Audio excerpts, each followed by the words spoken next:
Hello guys, welcome to the second session of Introduction to Economics. So today we'll be looking at rational decision making. How do we make rational, well thought, good decisions, and what constitutes a good decision?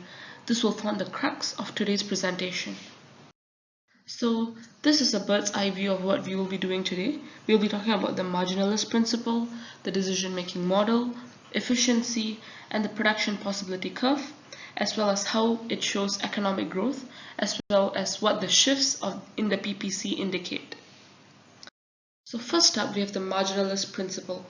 The marginalist principle talks about the marginal benefit, which is the additional satisfaction derived from consuming or producing a good or service. So for example, if I'm driving a vehicle to reach my workplace, the marginal benefit that I derive is the comfort and the convenience that a private vehicle grants me with. Whereas for the marginal cost, which is the additional cost incurred from producing or consuming a good or service, would be the additional cost. For example, the environment tax that I would have to pay, or the cost of the car, or the petrol cost that I have to pay to the relevant authorities. And the marginalist principle also says that when marginal benefit equals to marginal cost, it is considered to be an ideal decision, such that there is no deadweight loss or no allocative inefficiencies that occur. So it will adjust till it reaches this equilibrium where MB equals to MC. As you can see in the graph, MB, or rather MPB, which is the marginal private benefit, is indicated by the upward sloping supply curve, while the marginal private cost is indicated by the downward sloping demand curve. The intersection point marks the equilibrium. We have to make decisions on an almost daily basis. And given that decision making has become such an indispensable part of our life, has become a part and parcel of our lives, it is really important. And it manifests even in the most rudimentary forms, from deciding which coffee shop to go, or deciding which laptop to buy, or which school to admit myself in. Given that it is so prevalent in our lives, it would be much easier if there was a specific framework that we could adhere to. And given that framework, there are specific factors that we could concentrate our energy to make rationally thought decisions. Such factors include the following listed in the first bullet point. So first up, constraints. The constraints could be in terms of budget constraints, manpower constraints, or even time constraint. And you have opportunity cost. Opportunity cost is what I would have to forego if I made a decision. If I make the decision to buy an iPhone, I may have to forego my desire to buy a laptop. And the costs. What are the disadvantages of the decision I'll be making? What are the repercussions of the decision I'm making? And the benefits. What are benefits that I can reap from this decision, as well as available data. For example, if I decide to spend money on the healthcare system, I would need more data as to how much the healthcare equipment would cost and how much of a necessity healthcare is. For example, I can identify that healthcare is a necessity by looking at the population demographics. If there's an elderly population in the society, I might decide to spend more money on healthcare as more people stand to benefit from this healthcare facility. Next, we should look at perspectives. Given that economics is not a one-person thing, but rather a concept that revolves around consumers, producers, and the government, it makes it more necessary to look at an issue from the shoes of various economic agents. And then we have to focus on intended and unintended consequences. What are the consequences of the decision I'm making? Perhaps the intended consequence would be that more people will be healthy and I'll have created a vibrant population. The unintended consequences would be budget constraints, would be the strain on government budget, and possibly even a budget deficit. And the changes that stand to occur from this implementation. For example, the changes would be the creation of a vibrant population, as well as changes to how I allocate the budget for various sectors in the economy. However, given all these factors, they have to be streamlined to specific economic agents and the context. Thus, these factors serve as a general framework that we could use to make decisions. I've also given you a few scenarios which you could use to make your decisions. Those scenarios include constructing railways around a forest area. So right off the top of my head, I can think of a cost when doing this. So the disadvantage of constructing railways around a forest area would be that we have to scrape away all flora and fauna from it. And as much as this could be a disadvantage, it also has a positive element to it in that it enhances connectivity and increases comfort and convenience of people using the public transport. So there are plus and minus to this idea. And you could also exercise the same thought process with regards to mergers, taxation, and subsidy. The crux of the decision making is that you have to exercise a cost-benefit analysis. Now, moving on, efficiency. So in economics, there are three main types of efficiencies. Just remember APE: allocative, productive, and economic. So what is allocative efficiency? To give you an example, let's say that the economy currently produces laptops and various types of food. So the combination of these two types of goods and services give consumers and the people in the country the most amount of satisfaction. Next, productive. Productive is a maximum output yielded for a given input. So let's say I input 50 laborers to perform a task and they yield the maximum output by producing say 2 tons of a specific product. So this marks productive efficiency. Next, economic efficiency. Economic efficiency is when you spend minimally and you derive maximal benefit. The reason why efficiency is really important is because it is one of the major microeconomic goals along with equity. So for the PPC, I'm not going to talk a lot about this, although it's a very important concept, because if I'm were to do that, it will be mostly like reading off the slide. However, there are a few key points that I'll be highlighting, and it covers the gist of the PPC. So essentially, it tells us the combination of two goods and services that can be produced in an economy, and there are a few assumptions that hold true for the PPC. So we assume that the economy only produces two goods and services. We observe production over, say, a year, that the quality, quantity, and technology doesn't change, and resources are used to their best potential. So scarcity can be highlighted through points outside the PPC. So for example, I cannot go from point D to a point beyond PPC2 simply because I am being constrained by resources. I don't have enough resources to attain a point beyond the PPC. Choice. I have to make a choice between producing good A and good B. And the opportunity cost. For example, say I produce more of good A, I have to forego more of good B. If I produce more of good B, I have to forego more of good A. And this can be seen by the concave shape of the PPC. It highlights to us the increasing opportunity cost. So the more of A I produced, the more opportunity cost incurred for B, since I forego more of B. Now for the productive efficient, it can be illustrated by points on the PPC. For example, point C is a productively efficient point.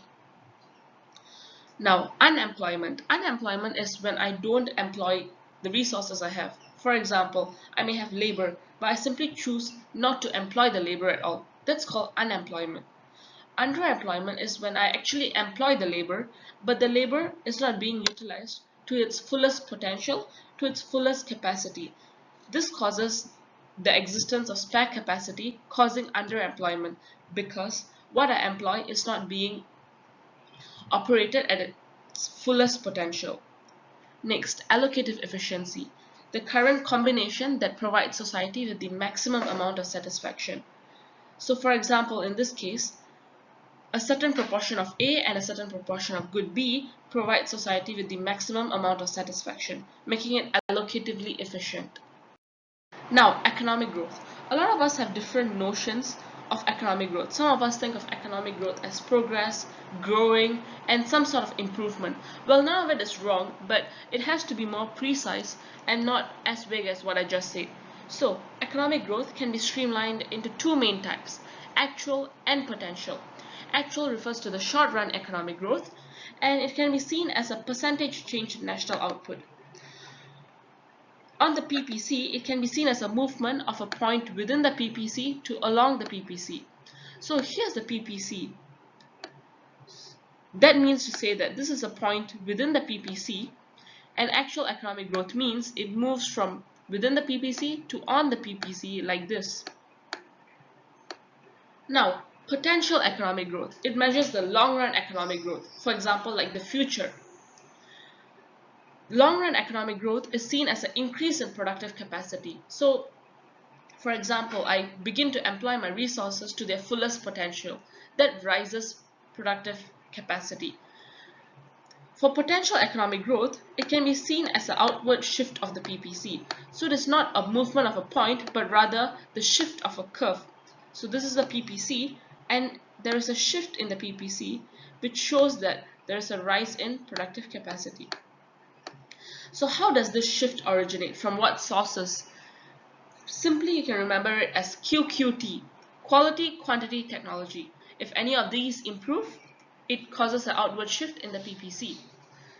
For example, this can be better learned using an analogy. For example, think of it as academic performance. In the short run, maybe I'll improve my grade from 55 to 60. I begin to study more, and perhaps I wasn't being at my best initially, and I start improving bit by bit, causing me to go from average to probably a little better than average, as seen by this graph here. Whereas for potential economic growth, you could think of it as from a movement from a grade of 60 to say 90, and it is probably a long run growth in the sense it takes time for me to move from a 60 mark band to a 90 mark band.